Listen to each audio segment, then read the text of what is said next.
So what I'm going to do is do the old juggle and eat an apple trick.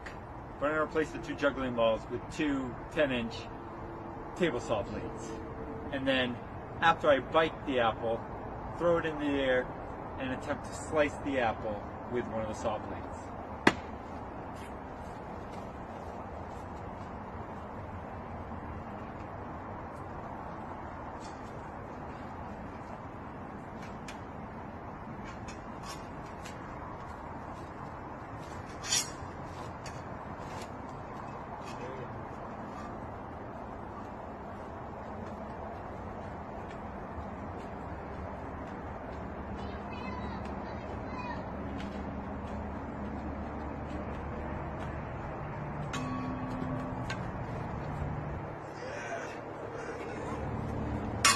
I didn't bite a saw blade.